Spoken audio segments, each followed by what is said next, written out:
नमस्कार, आपका स्वागत है द डिजिटल रिपोर्टर पर। मैं हूं आपके साथ अर्जुन खजूरिया। तो बेसब्री से जिस दिन का इंतजार था, ना ही केवल महाराष्ट्र और झारखंड वासियों को बल्कि पूरे देश को इंतजार था, वो दिन अब आ चुका है। जी हां, आपको बता दें, आज इलेक्शन कमीशन ऑफ इंडिया यानी कि चुनाव आयोग की तरफ से महाराष्ट्र और झारखंड विधानसभा चुनाव की तारीखों का ऐलान कर दिया जाएगा।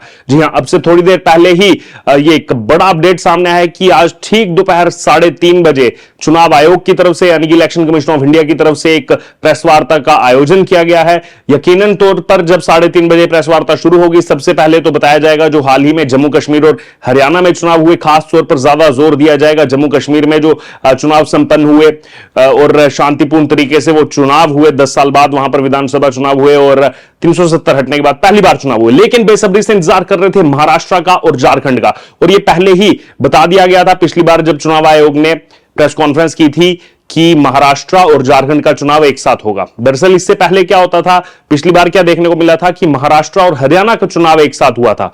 जम्मू कश्मीर में राष्ट्रपति शासन लगा हुआ था और उसके बाद इस बार जब ऐलान किया गया तो पहले माना जा रहा था कि जम्मू कश्मीर हरियाणा के साथ साथ महाराष्ट्र चुनाव का भी ऐलान हो सकता है। लेकिन उस समय सीधे तौर पर यह कह दिया गया था कि अभी केवल जम्मू कश्मीर और हरियाणा का चुनाव जो है उसकी घोषणा हो रही है, उसके बाद में महाराष्ट्र और झारखंड के चुनाव की घोषणा होगी। और अब आज सुबह ही एक बड़ा अपडेट सामने आया है जिसमें बताया गया है कि दोपहर 3:30 बजे प्रेस कॉन्फ्रेंस शुरू होगी। सब जानते हैं कि प्रेस कॉन्फ्रेंस शुरू होने के लगभग 40 से 45 मिनट के बाद जो तारीखें हैं, तारीखों का ऐलान जो है वो यहां पर हो जाएगा।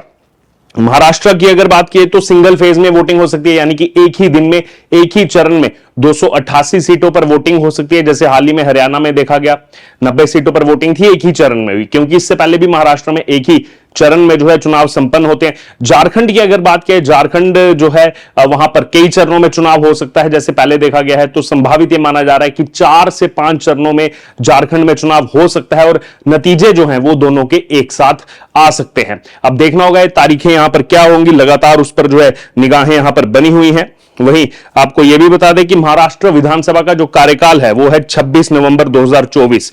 वहीं झारखंड विधानसभा का कार्यकाल है 5 जनवरी 2025 को वो खत्म हो रहा है। यानी कि झारखंड में जो है 5 जनवरी 2025 से पहले सरकार बनाना बेहद जरूरी है। और अगर बात की महाराष्ट्र की तो महाराष्ट्र में 26 नवंबर 2024 से पहले ही जो है यहां पर सरकार बनाना जरूरी है। अब ये क्यों कहा जा रहा है कि झारखंड में 5 चरणों में चुनाव हो सकता है? दरअसल आपको बता दें कि 2014 और 2019 दोनों बार झारखंड में 5 चरणों में चुनाव हुआ था।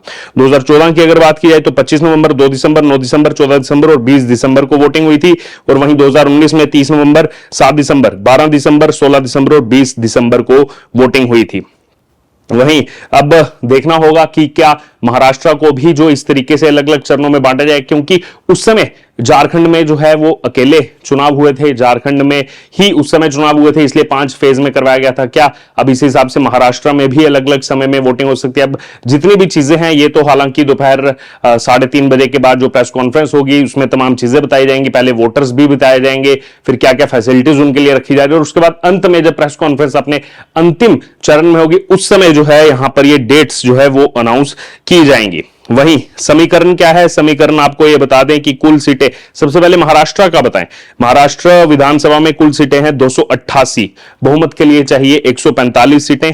इस समय जो सत्तारूढ़ महागठबंधन है, बीजेपी, शिवसेना, एनसीपी और बाकी निर्दलीय और छोटे दल मिलाकर के ये 288 में से 201 है। वहीं महाविकास अघाड़ी की अगर बात की जाए जिसमें कांग्रेस है, शिवसेना, यूबीटी है, एनसीपी, शरद पवार है, उसके अलावा अगर बात की जाए तो यहां पर इंडिपेंडेंट भी उनके साथ एक है, तो ये मिलाकर के 67 संख्या बनती है। और एक थर्ड फ्रंट की अगर बात की तो थर्ड फ्रंट में भी जो है 5 सीटें हैं। वहीं 2024 लोकसभा जो हाल ही में चुनाव हुआ उसके हिसाब से अगर आप देखेंगे तो उसके हिसाब से जो महाविकास अघाड़ी है उसको 153 सीट्स बनती हैं जैसे लोकसभा चुनाव में हुआ था, और महायुति को 126 सीटें। लेकिन हालांकि लोकसभा और विधानसभा में काफी ज्यादा फर्क रहता है, दोनों समय मुद्दे जो है अलग रहते हैं। अब देखना होगा कि इस चुनाव में कितना समय मिलता है, कितने दिन के समय को कौन सी पार्टी किस तरीके यूटिलाइज कर पाती है। और इस बार का महाराष्ट्र का जो चुनाव है वो अपने मायनों में ज्यादा इसीलिए महत्वपूर्ण है क्योंकि इस बार पार्टीज को अगर आप देखेंगे तो काफी ज्यादा पार्टीज मैदान में है।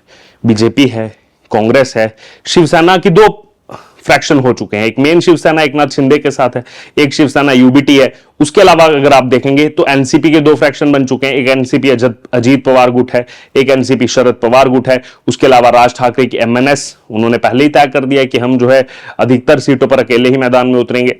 एआईएमआईएम, ऑल इंडिया मजलिस इत्तेहादुल मुस्लिमीन, वो भी जो है महाराष्ट्र के अंदर हमने देखा है कि वो भी अपने कैंडिडेट्स को उतारती है। उसके अलावा अगर आप देखेंगे तो बाकी और भी छोटे दल हैं जो वहां पर कहीं ना कहीं चुनाव लड़ते हैं, एक महत्वपूर्ण भूमिका रखते हैं। कांग्रेस पार्टी है, तो कई पार्टियां इस बार जो है महाराष्ट्र के चुनाव में है। एक महायुति जो है गठबंधन है, एक महाविकास आघाड़ी का गठबंधन। अब देखना होगा कि इन दोनों गठबंधनों में से किसकी सरकार यहां पर बनती है और क्या कोई सीएम यहां पर चेहरा प्रोजेक्ट किया जाएगा दोनों दलों की तरफ से। हालांकि ये मुश्किल लग रहा है अभी, चाहे फिर वो महाविकास आघाड़ी हो चाहे फिर वो महायुति हो, कि दोनों की तरफ से कोई सीएम कैंडिडेट जो है वो चुनाव से पहले यहां पर दिया जाए। सभी समीकरण देखे जाएंगे और समीकरण के बाद ही जो है शायद सीएम बनाया जा सकता है, क्योंकि जैसे पिछली बार देखने को मिला था कि देवेंद्र फडणवीस को प्रोजेक्ट किया गया था सीएम के नाते, और बीजेपी और शिवसेना गठबंधन ज्यादातर सीटें लेकर के भी आया था, लेकिन उसके बावजूद उद्धव ठाकरे की इच्छा थी कि उनको सीएम बनना था, मुख्यमंत्री बनना था महाराष्ट्र का,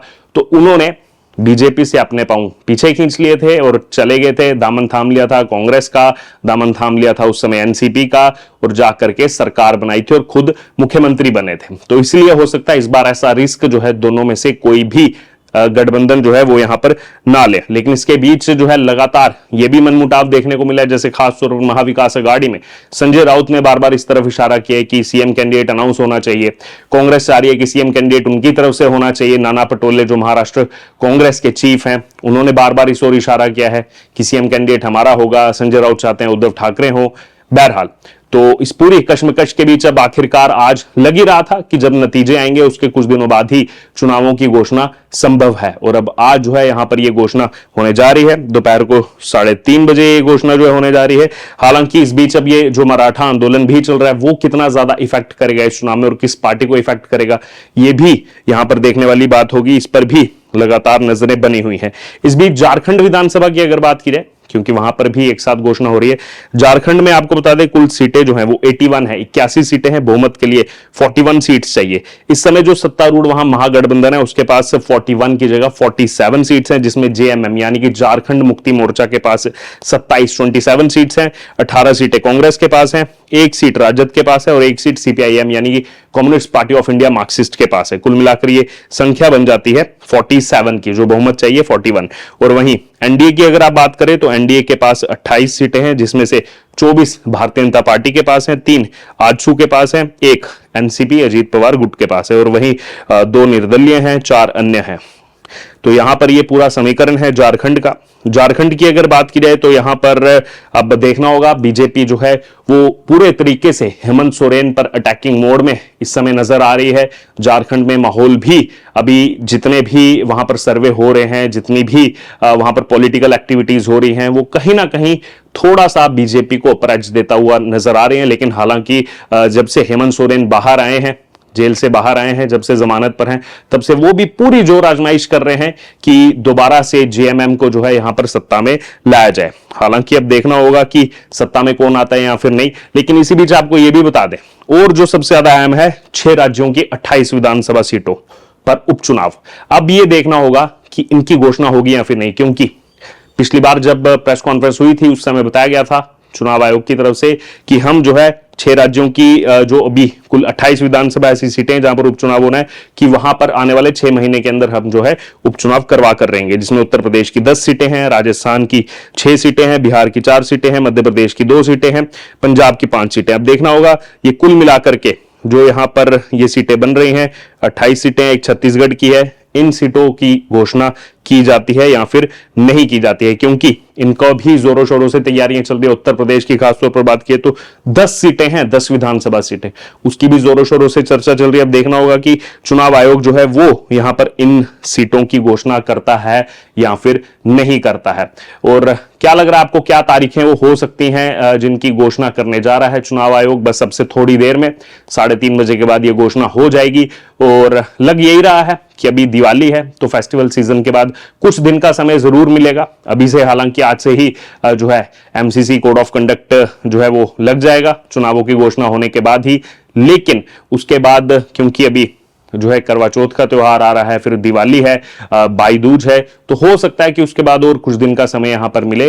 और ये डेट्स जो हैं, जो ये अनुमान ये कहता है कि 15 नवंबर के आसपास ये डेट्स जो हैं खासतौर पर महाराष्ट्र विधानसभा चुनाव की ये यहां पर हो सकती हैं। बहरहाल आपको क्या लग रहा है, आप अपनी राय जरूर हमारे साथ कमेंट बॉक्स में शेयर करें। और कितना बेसब्री से आप इंतजार कर रहे थे इस घोषणा का, अब आखिरकार ये घोषणा आज जो है होने जा रही है महाराष्ट्र और झारखंड के चुनाव की। क्या कहेंगे आप इस पर, आप जरूर हमारे साथ कमेंट बॉक्स में शेयर करें। क्या लग रहा है आपको, महाराष्ट्र में किसकी सरकार बनेगी, झारखंड में किसकी सरकार बनेगी? आप चाहे तो यहां पर अपना भी ओपिनियन पोल रख सकते हैं, मतलब कि किस पार्टी को कितनी सीटें यहां पर मिल सकती हैं, वो भी आप जो है कमेंट बॉक्स में शेयर कर सकते हैं।